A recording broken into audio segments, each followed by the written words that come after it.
operations, HR here at Google, that works with our employees, so all you great Googlers, to help you give and volunteer to organizations and causes that you care about.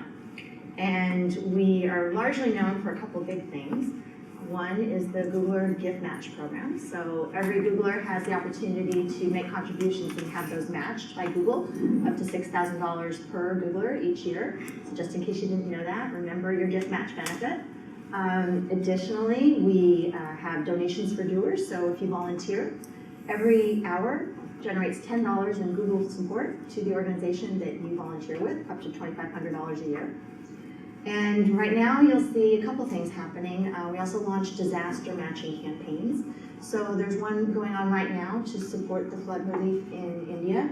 And soon, very soon, maybe within the next hour even, we will have an Ebola relief disaster campaign going on. In that case, Googlers get an extra $1,000 a good match to support those organizations that are curated and featured for those campaigns. So all those things can be found at go/GooglersGive. If you want to request a match, it's go/give. And for disaster relief, it's go/give help. Okay? So just a little bit about the team. We're a global team, 13 people. We rely on ambassadors. So anybody interested in getting more involved in helping Googlers get involved, we are looking for ambassadors to help us. We've got about 160 around the world that help us implement programs and design things that make sense for their teams or for their offices, and join into big things like this, which is the Education for All campaign. Education for All is really what it says. It's about trying to help Googlers support education organizations in ways that mean something to them, but also to bring us together as a team, as a global group of Googlers, to support a unified cause that we find Googlers want to rally about. Education tends to be the #1 thing that Googlers are interested in supporting, and we find sometimes that it's kind of analysis paralysis. What do I do? There's so many choices. How do I get involved? Where should I give? So the campaign that's been pulled together is to really kind of bring some focus in on education and provide some featured organization choices for donations and local volunteering opportunities for you to get engaged. So that is go/education campaign. This is part of the campaign as well, because we want to shine the light on organizations and provide an education opportunity for us to learn more about education issues and opportunities to get involved. So this panel has come together to address that. We're really fortunate to have wonderful people here to talk about kind of two contexts. And we're going to kind of lay it out this way. A little bit about what's going on in the US, and we'll have two wonderful people involved in that from DonorsChoose. And then we'll talk a little bit about maybe education outside the US, and that will be focused mostly on the Philippines. We are a global company, and people are interested in both. And I think what we'll find is that although the US is a developed country, there's a lot of parallels between what's happening in the developing world and what's happening here with respect to education. There's a gap no matter where you look. And I think people really want to help, and that's what we're here to talk about today. So to my right is Oliver. Oliver Hurst-Hiller is the Chief Technology Officer for DonorsChoose. He is also the Head of Product. He went to DonorsChoose in, I think, 2006, is that correct? Right. And he came from Microsoft. But he's found the light, he's helping the world. And if you want to just give a little bit more about your background and what you're doing at DonorsChoose, tell us about DonorsChoose too, and maybe how Google's been working with you. Yeah, so I run first of all, thank you guys for having us today. This is super cool. I'm sitting up here with a best-selling author and Grammy Award-winning multi-platinum recording artist, and I'm like the other guy. So I'll try to be brief so you guys can hear, but these are amazing panelists sitting next to me. Yeah, so I run product and engineering at DonorsChoose.org, and we're a website where public school teachers post their best ideas for classroom projects that their schools can't otherwise afford. Think of it as like a Kickstarter for classrooms. The folks on the internet help bring these projects to life, and many people don't know this. Unlike, say, an eBay or a Kickstarter, we don't then send a check. We actually fulfill the project ourselves. So if it's resources, we deliver them. If it's a field trip, we pay the bus company directly and help make the field trip happen. And it works. It's amazing. It was founded 14 years ago by a public school teacher in the Bronx. and it spread from his classroom to the rest of the Bronx, to the rest of New York City. It's now nationwide. We've done more than $260 million in donations to classrooms to the site, more than 12 million students on the receiving end. More than half of the public schools in the country have a teacher who's used the website, which is kind of staggering. There's more than 95,000 public schools in the United States, so we're really proud of that reach. What else can I add? Yeah, some of the most innovative things that we've done with Google. So I want to take a moment to thank you guys for that, and also to remind you of them, because they're really, Google's been a special partner for us, because Google is willing to take risks with us and willing to experiment and willing to be innovative and find ways to sort of advance both of our missions. So one thing we've done together is around getting more AP science, engineering, and math classes into underserved communities. And so we're partnering with Google and the College Board and essentially putting incentives in place for the teachers at that school who have students that show potential to excel in these areas, but are essentially underserved by the courses. The courses aren't there. So we put incentives in place to start new AP classes in those areas, or if there are AP classes, to add enrollment and extend them and get resources to them. And that's an amazing program. We do that with Google and with the College Board, like I said. Can I ask you something there? Because there's another, Google has granted funds through google.org to DonorsChoose, and there's another grantee that is called Equal Opportunity Schools that is working kind of in that same space. Are they involved? Are they helping identify the students that might be part of those AP classes? Is there some collaboration between these two grantees? There might be. It might be google.org in the background? It might be Google behind the scenes pulling it all together. For us, part of the role of the College Board is that because the College Board sees test results for students well before they would get to the AP level. So for example, in the PSATs, and it turns out the PSATs are a pretty good predictor. We can all say what we want about standardized tests, but in underrepresented communities, African American and Latino communities, they are representative of potential, of high potential. So in the College Board, they can say to us, look, we know this school has high potential for advanced courses in the STEM areas, but there's no AP classes there, because they also know where there's AP classes, right? Because they administer those, they administer the tests. So in that way, College Board has been sort of the partner which helps us, works with us and Google to help focus. Another thing we've done together, which is super cool, is helping get more girls learning to code. And we've done this in partnership with Google and Khan Academy and Code Academy.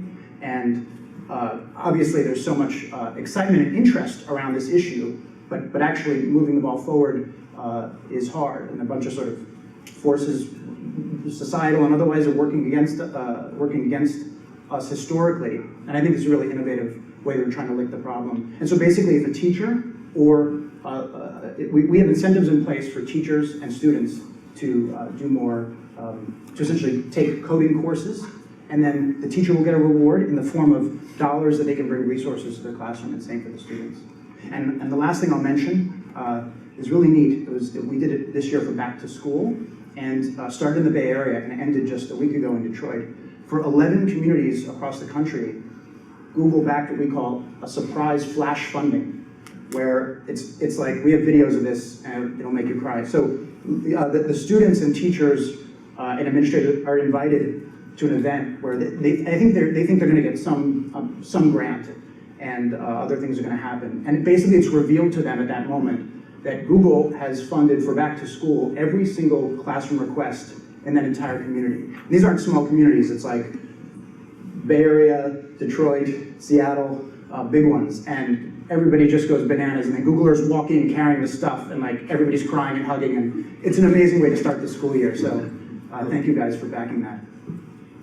I think what's amazing, and what I've heard out of that too, I mentioned Equal Opportunity Schools, another grantee, but when you talked about Khan Academy and Code.org, they're also organizations that Google works with. So in some ways, I think, which is wonderful for me to hear as a Googler, but to remind myself also, I think we have a lot of power as a company to be a convener and to bring these organizations together who have different skill sets and sets of expertise. So you've got what you do, Con and Co do what they do, and here we are kind of seeing the landscape and trying to bring it all together so that we can have the most impact together. It's so cool. Yeah, it's awesome. So if I was a teacher, well, here's a story, a little vignette. So I know someone who's on the board of a charter school, a small charter school in San Francisco, did not know, the school did not know about DonorsChoose at all. And then they saw the whole Bay Area surprise stuff happening, which was wonderful. The teachers didn't know about it. So where you talk a little bit about your business model and such, you say guerrilla marketing, I've heard you say that. How are teachers learning about this? And then how does the general public know how to get involved? It's funny, when Charles Best, who's the public school teacher who founded the org and still runs it 14 years later, when he founded the organization in his classroom in the Bronx, we have a marketplace. Think of it as like a philanthropic marketplace. On the one side are teachers with their requests, and the other side are what we call citizen donors, and then also corporate backers. When he started the organization, he had to do a lot of work on sort of both sides of that marketplace to have the liquidity to make the whole thing work. He had to sort of basically bribe teachers to use the site, because if a website has never given $1 to a classroom, why would a teacher who's so busy spend their time putting a request up there? And then he also had to bring donors there without, sort of with just a couple projects on the site, saying, well, it's all about choice, but actually there's only 8 projects there because we started a month ago, right?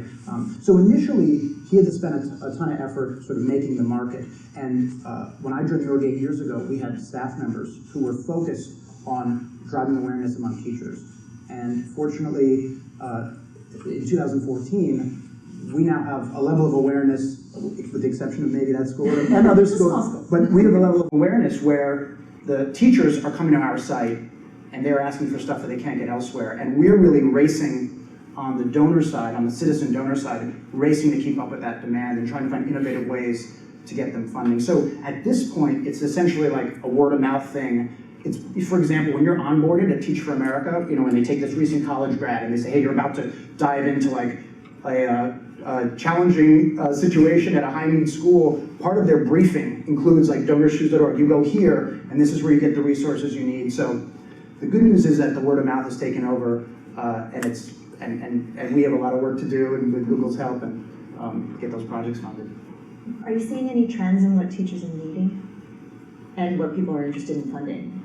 Yeah, so I would say one of the things that people may not realize until they visit the site and actually look at the classroom requests is that many of the requests, you see some of the stuff which is just, we have a rug, it's disgusting, it's 10 years old, and the kids sit on it every day to read. Can we have a new rug? Or we need paper. How can we do anything without paper?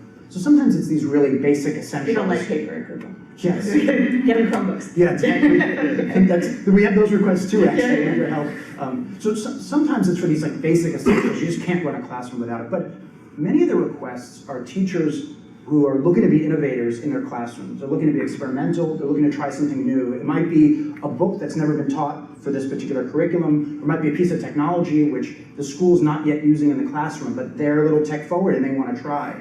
And it's just, as you can imagine, it's just, there isn't sort of a natural budgeting way in the way that schools are funded today, in terms of the district and the school, for teachers to think outside the box and then get money to think outside the box, right? It's like, you're really just hoping you got the money you got last year, right? And so, one of the most exciting things for us is seeing the stuff on the site where the teachers are being innovative and they're outside the box and they're trying something new and taking a risk, and then citizen donors, and this person hasn't had to go through sort of the whole bureaucracy and champion an idea which may fail, and you guys know about the value of experimentation. And so one of the things we're very excited about is that many of the projects are in that area. It's not just meeting a need that should already be met, it's helping the teacher be an innovator on the front lines. Thanks. I'm going to move it over to Tim for a few questions. So Tim Ferris, best-selling author, entrepreneur, does everything in 4s. We're only 4 people today. We're joking about that. You joined the board of DonorsChoose. So tell us a little about your story and why you made that choice. Sure. So I'm on the advisory board of DonorsChoose. I have been involved probably close to 10 years now. It's a very long time, but just as context, which I think is important, I'm very, very cynical of nonprofits. I think the vast majority waste most of what they receive from donors, and you don't know where it goes. It's sloppy. They hire people who couldn't get jobs at for-profit companies. This sounds terrible, but it's true. And more so than even the publishing, my career is investing in early stage startups. So I was pre-seed money advisor at Uber. I think I was first advisor at Evernote, early Twitter. I mean, I apply the exact same level of rigor and analysis to the nonprofits that I back, which is why I support so few nonprofits. DonorsChoose is run like a lean, mean, aggressive, smart, for-profit company. And they're able to hire talent to support that.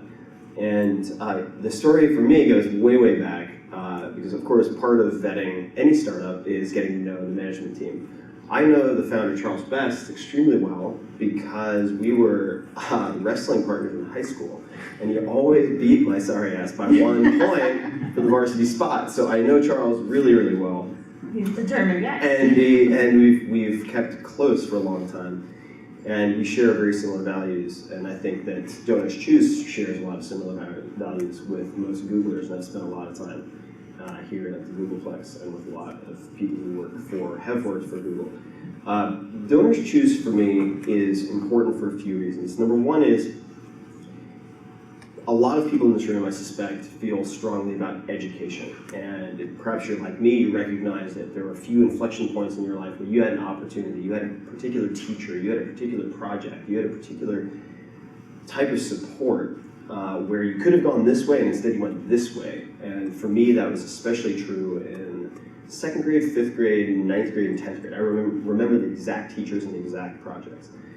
And I want to encourage everybody, if you're thinking about education, what I realized is you can't fix an education any more than you can sort of fix violence or war. You have to thin slice it.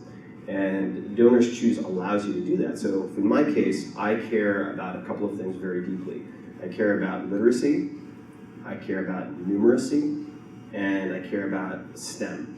And even though I'm not an engineer by training, I had a lot of the basics, the fundamentals of sort of letter and number comfort given to me through education, and that has allowed everything that's come afterwards, right? And if you want to create, this is cliche, but if you want to teach people to fish and not just give them a fish, you have to give them the toolkit that allows them to be problem solvers, critical problem solvers, and creators.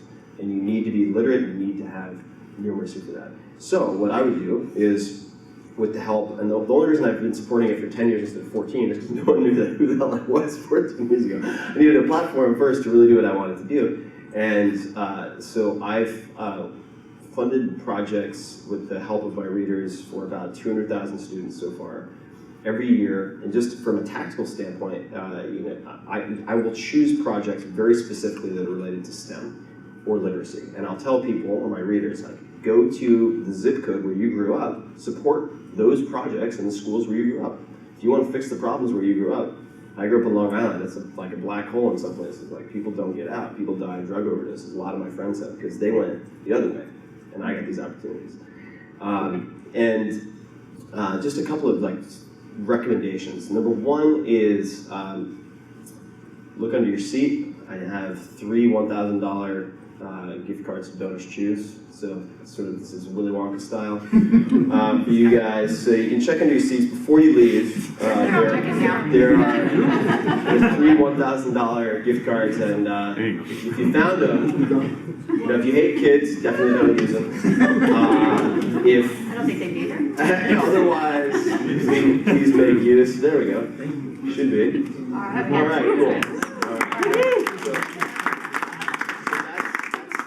Step number 2 is I encourage you, rather than perhaps developing a really detrimental drug habit elsewhere, is fund one project on DonorsChoose.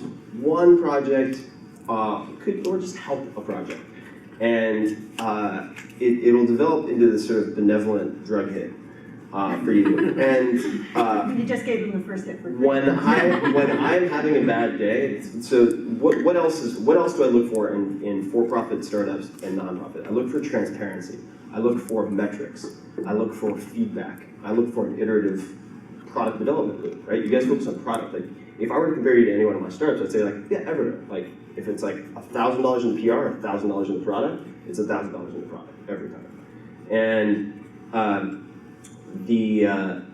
when you fund a project, you get feedback. So I have, and I'm not sure if this is the case anymore because of how you guys are tweaking everything to scale. I think it's more digital now.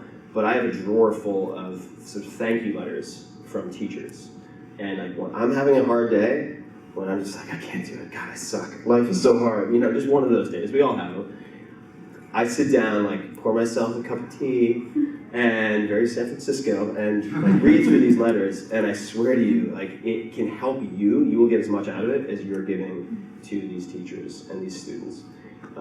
So that's the pitch. I don't feel like it's even a hard pitch because I mean, you look at the number of converts, right? These are not people who openly endorse a lot of stuff. You've got Oprah, you've got Stephen Colbert, you've got Biz Stone, you've got Michelle Obama. It's a hell of an organization, and they're very lean, they're very effective, and it's very, very specific because you can't boil the ocean and try to fix education. It's too big. You need to thin slice it. Just like organizing the world's information, great. You can't make that one project and put it into a timeline. You gotta create. You have to create pods, right? And I think DonorsChoose is a very effective sort of SEAL Team 6 version. If you're looking at these particular types of projects, for me, focusing on K-12. So with respect to like the whole genesis of DonorsChoose, and as a teacher, we need things, our classrooms are underfunded.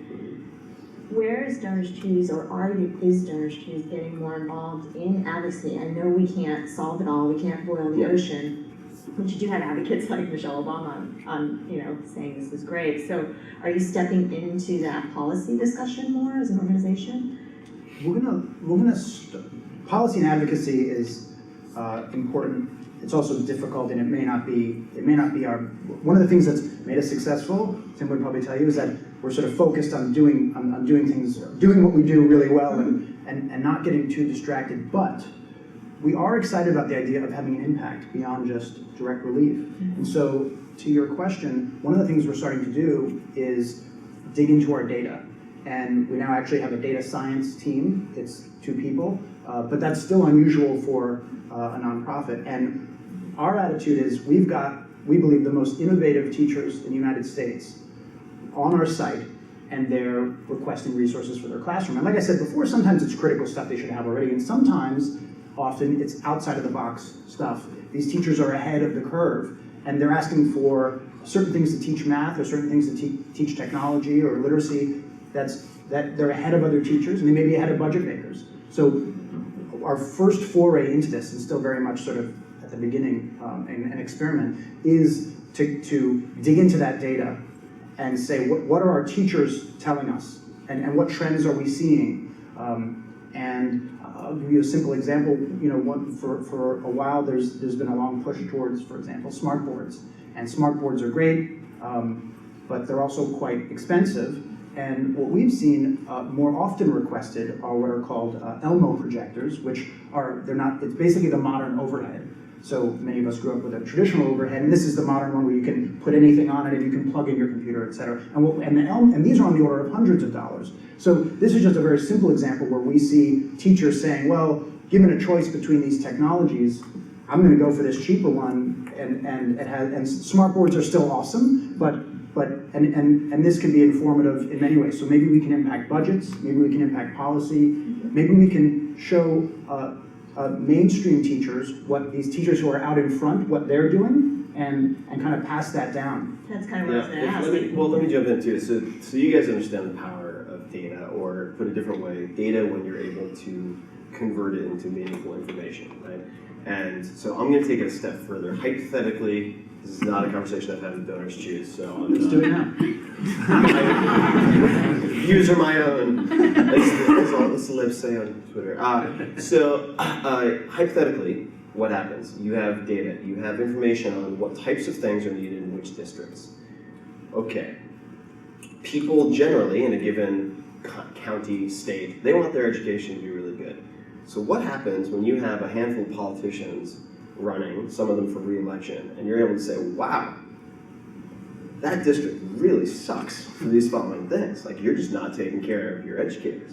And hypothetically, you would have the data to be able to apply, again, this sort of karmically positive pressure to say, hey, like, if you look at all these 10 counties, here are the 3 that are the worst performing. Like, you want to get reelected, you better propose a solution that addresses that. So it's a very powerful data set that I think could be harnessed at some point, hypothetically speaking. Tactically, I just want to just touch on a couple of super tactical things. So there are a handful of really effective nonprofits out there. If you give to any nonprofit, of course I would hope that you give a chunk at least to DonorsChoose.org because they make such a good use of it. A couple of things. Number one is take advantage of the matching. No brainer, right? So one thing that I do every year, I do a $100,000 birthday give back where I say, hey, I will match up to $50,000 whatever you guys can raise on this project page, right? And my readers always hit it. But how can you make that more interesting? You can make it more interesting. But if I say, instead of donating $1,000 in cash, donate $1,000 in stock. Okay, so there are a couple of different ways that's beneficial. So you can either have Google Match, which is great. You can also, in an ideal world, I'm not sure if this is mechanically possible, but you donate stock. What does that mean? So instead of selling your stock for $100, paying $30 in tax, and donating $70, you donate 100% of that value to the nonprofit. I never realized this until like a year or two ago because people don't explain it. It's just like, God, that's such an obvious thing. So many people do not realize it because it's very seldom explained. So how the match would work with that, guys, is we would match the cash value of what you transfer. Perfect. Oh, wow. So if Up you to have, 6,000. yeah, so if you have the option, then you make the stock donation instead of the cash donation. Why? So because not only are you giving more to the nonprofit, if you look at certain aspects of taxation, you get 100% of the write-off value also. So anyway, just super tactically, I would say, if you've appreciated stock, it's a fantastic way to go. Especially if that's going to be matched to a cash value by this wonderful organization I've heard of called Google. Final question for you guys before we transition a little bit. I think you've got this whole network. If you had to describe what I am, I'm a connector, so I always think about how people connect together. And you've got this network of teachers. You've got these forward-thinking, innovative teachers, and then maybe ones that don't know what could be. Are you convening these folks or sharing the stories amongst them more digitally? Do you have some kind of community where they're coming together? Practically, tactically speaking, it happens already in the sense that teachers will look on our site for things that have been funded, and they'll buy teachers in a similar circumstance, similar grade, similar subjects, and they'll look there for inspiration. Both like, what are they getting for their classroom, and if the project got funded, by how many donors, because that's revealing of the market sort of appetite for those sorts of projects. Because a lot of teachers... I just want to also just chime in here because there's something that is sort of so intrinsic to your DNA that sometimes people don't get it explicitly, which is they vet all the projects. So if a teacher's like, I need a new huge big screen TV, this Samsung would be ideal, like they look into that. That's right. And make sure. That's right. And we'll only ship to the school. So there's a bunch of things in place to make sure there's no funny business. Remind me where we were. No, just about how the marketplace is giving you the information. No, so the teachers are already sort of doing, on sort of a per project basis, learning from each other. But I think one opportunity that we haven't really exploited, which is really exciting to me, is what do you do if you have the most innovative teachers in America all on one sort of website or service? And a lot of people have, should they be sharing lesson plans? Should they be sharing curriculum? Should they just be supporting each other in an emotional way? Because the truth is, it's a lonely profession. They spend most of their days not with their colleagues. They spend their day with students. That's what they believe in. That's what they're there for. But they have tough days, and even some of their best friends may not teach in the same grade or teach in the same subject. They may be the history teacher at this school. Could we connect them with other history teachers facing similar challenges? So I think we see it as a big opportunity, and we're fortunate. A lot of sites have said, okay, lots of teachers come here, we'll have a network effect, and then great things will happen. But they've had a hard time getting critical mass. And we've got the critical mass, and I think now the challenge and the kind of thing we have to brainstorm with great advisors like Tim is what do we do with that now that they're all coming here? And what's the next product iteration plan? Yeah, I love it. Thank you. We'll be kind of having questions later, so don't worry. But wanted to transition a little bit. We've been talking a lot about DonorsChoose and things that are happening here in the United States and Google's involvement there. Talk a little bit now about Apple the App and what he's been doing, particularly in the Philippines. We've got a video we're going to show about the Apple the App Foundation. What would you do for someone else? A stranger on the far side of the world. Would it even matter? Would it make a difference? What would you do for someone else? Growing up, Apple the App was that someone, that stranger on the far side of the world. Desperately poor, barely educated, and half blind. What could he give in return? Surely, there were better bets. Joe Ben Hudgens is an incredible guy. When he learned about this kid in the Philippines, he brought Apple to America, and he got him that eye surgery that he so vitally needed. Joe adopted Apple, and Apple met Will.i.am. The two formed the most unlikely pair that you can imagine. First time I met Apple, I was in 9th grade. He didn't speak English. I didn't really know what to think because we couldn't communicate. Then we finally found a way to talk, and that was just dancing. So we go to practice at the rec room for hours, dude. Then they formed a crew, began competing. From there, through hardship and hard work, they grew into the Black Eyed Peas. So because I had that other perspective of poverty to fight for something, just that confidant right next to you, like, we're gonna do it, forget what they say, we're gonna make it happen. Soon the group rocketed to international success. World tours, 6 Grammys, 56 million records sold, the World Cup, and the Super Bowl. But through it all, Apple's heart never strayed far from his homeland. In his thoughts and in his dreams, he'd return again and again, wanting to help, wanting to give back, to do what Joe taught him. Don't sit around, do what you can, and do it now. You rarely meet someone who is as caring and generous as Apple. He's always helping others. He really loves his country so much with his whole heart. So Apple formed the Apple the App Foundation, and he used it to build schools. Apple built awareness, raised funds, and joined with the president of the Philippines to create the You Can Be Anything campaign. You can be a doctor.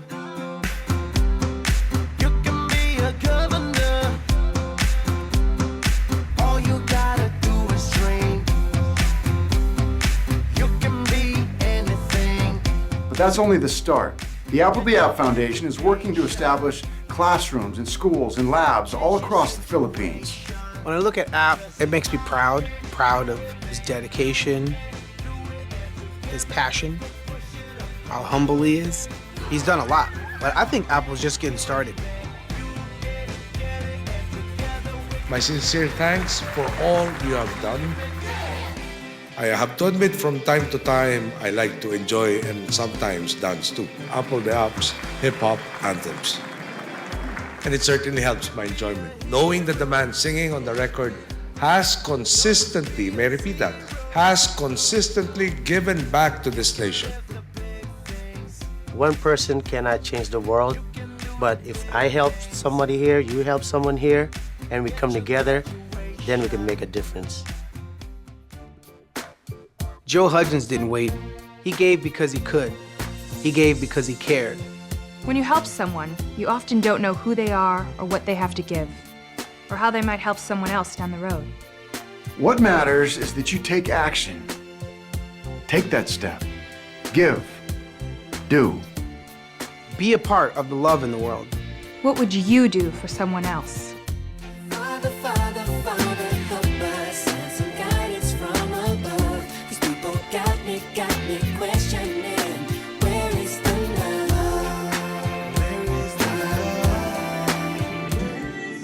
make a lot of his industry. And I have a question for you. How did Fergie get to a Google micro kitchen? Did anybody notice that in the video? Looks like she was in an MK. Anyway, Apple, welcome, and thank you for sharing your story and for doing all you're doing. It's phenomenal. Your personal journey is just a wonderful story, and I know we saw it there, but just tell us in your own words. How did you get to where you are and what you're doing? Well, I grew up, first of all, thank you for having me here today. It's always exciting and very informative being in Google. And I heard there's a giveaway for them Google glasses. Anyways, I grew up in a small province called Sacomato, Angeles City in Philippines. And, I can still remember where the electric grid wasn't even at my town yet. We were still using kerosene and stuff, and I used to tag along with my grandfather farming, making charcoal, planting sweet potatoes and corns and stuff. And, but what's interesting is we were poor, but it didn't feel like it, It didn't feel like it because my mom was very resourceful. We had what you call a sari-sari store. That means like a 7-Eleven in front of your house. And, my mom will package like charcoal and make her own sachets of oil. And I'm like the delivery boy that delivers it throughout the province. All the little stores in my town. So she was the distribution center for all these things? Yeah, I was the delivery boy to distribute, the sachets that she's been making and so on. And I guess she found out about a foundation called Pearl S. Buck Foundation, where they support emigration kids. And I guess I was qualified. And, I was in one of those commercials, send 75 cents a day to a kid in the Philippines, and I made sure my shirt was really dirty. And mud on it. So,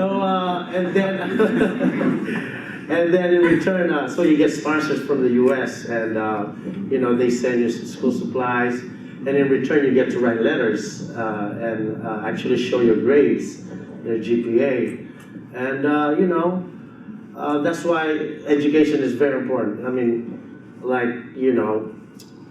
Learning English, simple as learning English, I was able to tell my story to my dad, because, of course you're supposed to impress your sponsor to have good grades and the money's going the right places. So I would always tell stories like, Dad, I'm sorry that my grade, my GPA in math is kind of low because I have an eye problem and I cannot see the board, and I'm always playing catch up, trying to copy the notes from my classmates. So, just telling them different stories and how hard it was in the Philippines, and he decided to adopt me.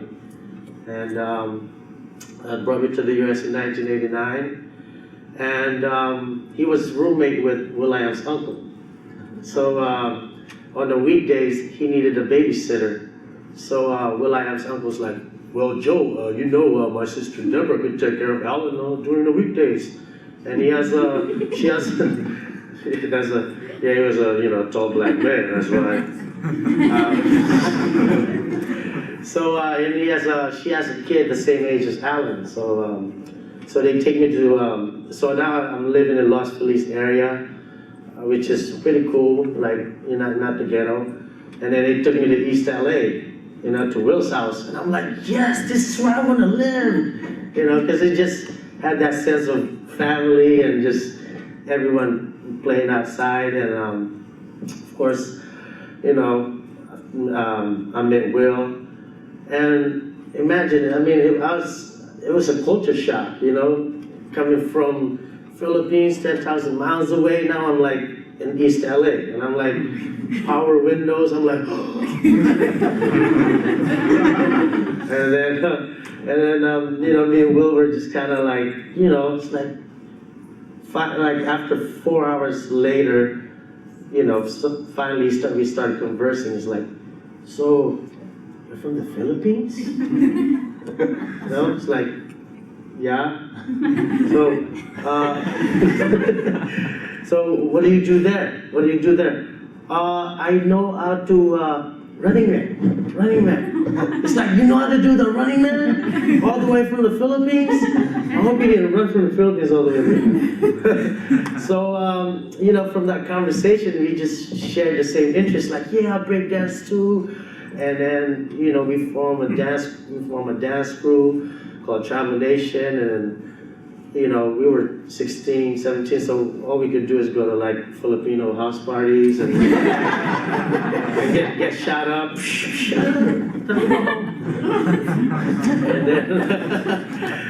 And then one of our, of course, we had a dance crew. We were battling. Everyone was like, "Yeah, you want it? Yeah, you want to battle? You want to battle? Everybody in there." So you know, we were kind of running the scene, and then a friend of ours was like, "Yo, you guys ain't nothing until you go to Hollywood." You know, we're like, "Oh yeah, Hollywood? All right." So we started going to Hollywood and started joining like dance contests and MC battles and stuff. And then one day Eazy-E's A&R was there. You know, Eazy-E from NWA. He has A&R come just, you know, scouting and stuff. So this A&R saw us and he's like, "Yo, you guys got a demo? You guys, you know, let's have a meeting. My boss is Eazy-E, NWA." It's like, "Yeah, all right. And then, long story short, we got signed to Eazy-E, and then he passed away. We couldn't use that album, our old names, because of, you know, whatever, for contract reasons. And then, so Eazy-E passed away in '95, and then we started Black Eyed Peas, and then, you know, just kept doing shows. I mean, you know, back then there was no email, no Twitter, no Facebook. So, you know, and then we would shop our demos to the record companies. But, you know, we were more into like Tribe Called Quest, breakdancing. So it was more positive, right? And LA back in the days was more like NWA or gangster music. So, you know, the record companies didn't think it was tangible enough, you know? And So along the way though, because you've got an hour. Oh yeah, so anyway, so we started our own following, and then Black Eyed Peas came about. And then finally, after a decade later, I was able to go back home now. And then I just started seeing like the discrepancy of like the education from as compared to the US and all the kids in my neighborhood, you know? And so I would go on the holidays and I'm like, yo, what are all these kids doing? They're just like running around doing nothing. So, you know, came up with the idea, like one night I was researching, I was in a club, researching, and then I called my mom, I was like, "Mom, I got a great idea.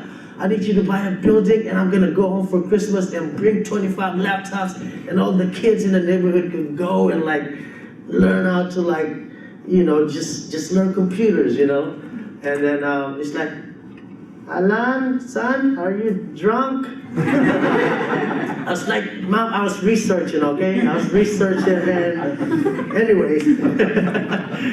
So, you know, we built the first computer labs in my town, Angeles City, 25 desktops. And I come back 6 months later and these kids are like editing their own videos, you know, taking courses online. Their GPAs had gone up, and now they're qualified to go to university, you know? So, I mean, with anything that is on the video, Grammys or anything like that, this is more gratifying than anything, is to be able to help another person. And and then besides, so we've been building classrooms for about 3 years now. We have over 40 classrooms throughout Philippines, but you know, about a year ago, there was a Haiyan Typhoon Yolanda hit Philippines, and you know, we had to do a different turn, and now we're doing a music and art therapy program for the kids, you know, because they're traumatized, they have separation anxiety, they don't want to go to school. So, you know, we try to make it more fun. So we have a teacher's teaching program to teach the kids through music and art, to make it fun and enticing to go back to school again. So, and of course, beyond that, I have 14 scholars, 14 scholars, but like, and one of them is valedictorian, and they're on the top 10 percentile. So, you know, I'm always like, what's next? You know, what's next for these kids? You know, of course, to find jobs. So, you know, hopefully I get some volunteers from Google to mentor these kids to find jobs and, of course, to have a career. So, what else? You're pretty nimble though. I think you went back, you saw, well, when you were doing your research, you saw that there was something you could fill, like build a school. Then it moved to classrooms. Now you're thinking, you know, how do we support the whole kid? So Yeah. thinking about their wellness, and now the future is jobs. So it's kind of a whole continuum that you're looking at with your foundation, which is terrific. Yeah, you know, I coming in, I had, you know, thanks to my management and my team, they're teaching me about scaling, you know, like scaling It's it a good up. place to learn about scale too. Yeah. So yeah, that's where we are right now, and really just thinking of sustaining it and keep it moving, and have somewhere to go for these kids after. You know, my big dream is to have an academy, you know, at the end, so everyone can go to this academy and learn coding, learn how to, you know, I mean, Curious George is made in Philippines, you know? So imagine given an You opportunity. need a yellow hat. Huh? The man with the yellow hat. The man with the black hat. So, you know, that's where we're at right now. That's where the foundation is, and just really coming over here. I want to really collaborate with everyone, give me ideas, and and I'm very transparent too, because just like you said earlier, I like to see it happen hands-on, because if I don't, I lose motivation. So I think that's something that a lot of volunteers look for though too. When we're volunteering or giving, we want to understand that we're having an impact. And both of you guys are really, both organizations are trying to demonstrate that and share that. But you're also open to bringing in people and having ideas, which is great. I don't know if a lot of people know, we've got Virginia here, but several Googlers, what was it, cohort about 15, 16? It was 16 volunteers and then 4 Googlers leading. Okay, so 20 Googlers went to the Philippines not too long ago to do a Google Reach program, 3 weeks, 3.5 weeks, and working on pro bono volunteering. So think about things like that in your own volunteer experience. If you want to go for a deep dive, that will probably happen again. And then we have Google Reach in Delhi and coming up in Accra, Ghana. And we do Reach Local, which is wrapping up this week in the Bay Area and in Seattle. We do it this week. It's been focused on education, so you can do a deep dive with an education organization in your backyard. But again, go/GooglersGive for some of those ideas if you want to get involved. I think we should open it up to all of you. Are there questions out in the audience?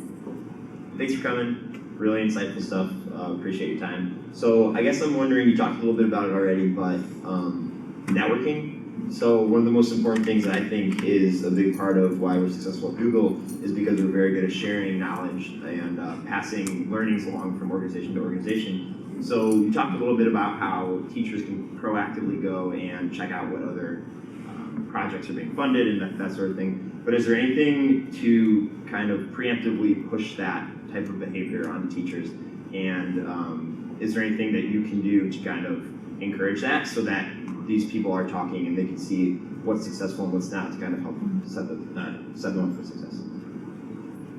I mean, I think to some degree we touched on this. I think maybe we can do this with our data, but we're still at very early stages. I think maybe we can do it with all these teachers that are coming to our site, and by the way, when we email them, like, they're paying attention, because it often has to do with funds, resources for their classrooms, so we have their attention. So I think there's a lot of opportunity there that's untapped. One thing I will say in terms of of sharing and knowledge sort of dissemination that I'm super excited about is that, you know, when I worked I spent my career prior to DonorsChoose at Oregon, a for-profit, you know, commercial internet software sector, and you know, companies collaborate on some things, but there's just a lot you can't share for competitive reasons. And one of the great things about working in this sector is the organizations, I think, are much quicker to share with each other. So just last week, we had a gathering that we do once a year of the CTOs of some of the most innovative tech-forward nonprofits in the country. We did it last year in New York, this year was in San Francisco. It's us and Kiva and Global Giving and Wikimedia. They run a really big website, it's called Wikipedia, pretty popular, and Charity Water and amazing Common Sense Media, which is also based here. And we get together and we spend 2 days just totally like sharing everything. What are your toughest challenges? What technologies are you using? How are you collaborating with other orgs? And I just get so much from it, our org gets so much from it, and this is just only possible in our sector because there's this feeling of like, we're not competing, you know, we all have a similar motivation. And that's actually inspired what we call CMOs for Good, which is the marketing folks, and now we've got COOs for Good, so now we've got all the head of operations at these different orgs talking and sharing.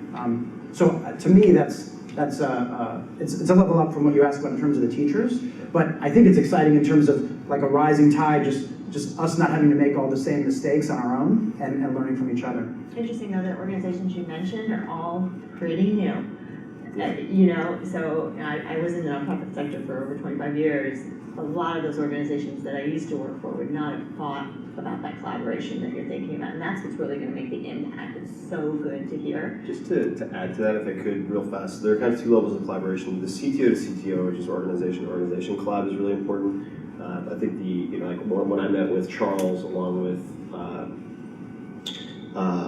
with Scott of Charity Water, you know, I thought that they could trade, for instance, their pairing of birthday givebacks, which Charity Water was very good at, with DonorsChoose's ability to get corporate support, which can just be the force multiplier. On the teacher, just as a donor, this might be helpful. What I've seen is sort of the planned and then the organic. The planned, I think that you guys do a very good job of email, of utilizing the database of emails, which includes a lot of teachers. Second would be, I think that a lot of the collaboration could be accomplished very easily, for instance, not necessarily through Reddit, but Reddit's been a huge supporter. And I think that you could very easily see it if it's not already there. I mean, every time I'm like, oh, I should create a subreddit about blah. It's like there are already 12 of them. So I would be surprised if they don't already exist. But if they don't, it would be actually, I think, very easy to thin slice using either by subject, state, both on something like Reddit. Thanks. Next question. First, I wanted to thank the GIVE team for bringing the panelists. I love that this is a spectrum of the world. So we're looking, you know, at the Philippines and what's being done here in the U.S. But what I also love is the spectrum of like startup and established foundations. So my question, which I'd love for all of you to address, is how you see. A lot of times we come to these summits and talks and we're inspired and we want to take things forward. But how do each of you, you know, like now meeting each other for the first time, plan to bring it forward? Like, what can the Philippines learn from you and vice versa? Is there a DonorsChoose model in the Philippines? That's another thing. Because I know that you guys are nationally focused, but I also look at you as like, okay, you're a grown-up foundation, and so there's a lot that a startup foundation can learn from you, and vice versa if you're looking to expand potentially globally. Well, I'll say that we are not, and that sort of comes back to like our focus, and also the challenge of, you know, inequity in American education is like really large. So we have like plenty of work to do here. I think one of the cool things for nonprofits everywhere and orgs like Apple's are that